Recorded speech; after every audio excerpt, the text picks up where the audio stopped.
We all are witnessing a piece of UFC history here tonight. This place is deafening right now. I got chills, man. I can't believe it's really going to happen. It is going to happen.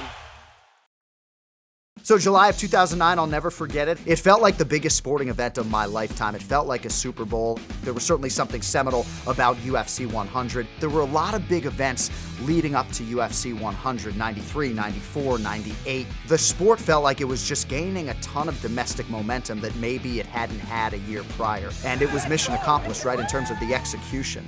UFC 100 was a massive event, first of all, because it was a gigantic, spectacular card filled with high-level fighters. The fight was at Mandalay Bay. However, it only holds 12,000 people, and there were over 60,000 people in town for the UFC Fan Expo. It was a week of UFC. The city of Las Vegas for 4 or 5 days was UFC heaven. Jon Jones was one of the bigger betting favorites on this fight card. He was on the preliminary portion.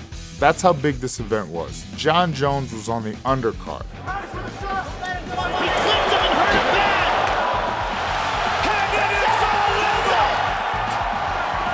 Johnny Bones Jones. The UFC absolutely loaded up for UFC 100, and as a promotion, you can stack the deck.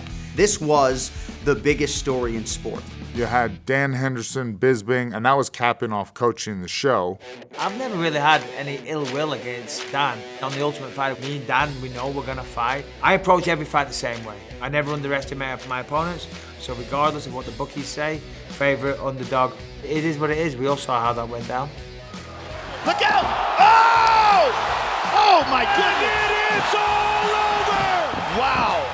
Michael's a good talker, you know. Dan Henderson don't say much, but yeah, okay. H-bomb. Boom! I think that one was just to shut him up a little bit. George St. Pierre, Brock Lesnar versus Frank Mir, and I believe GSP showed how great wrestling was. Slams him down. Shortly after, I went and got a tattoo on my chest like GSP going straight down. Boom. Memorable.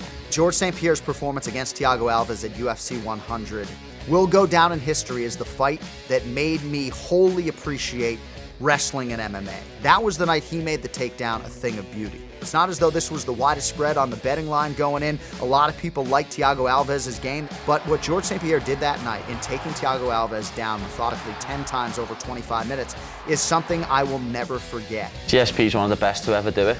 Hard work, talent, and he was a complete mixed martial artist. That's why he was so successful. GSP was a megastar and could have probably headlined that card himself, but they had Brock Lesnar.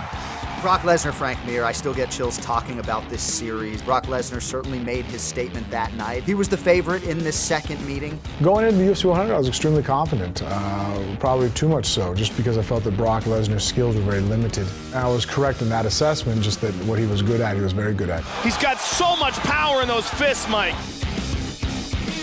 That's it. Herb Dean is there, and it is all over. He's out. I can still feel the tremors. The fight was absolutely incredible. Both him and Frank Mir put it on the line. When mixed martial arts first started, it was the 205ers, it was the heavyweights. The baddest man on the planet was always the heavyweight champion of the world.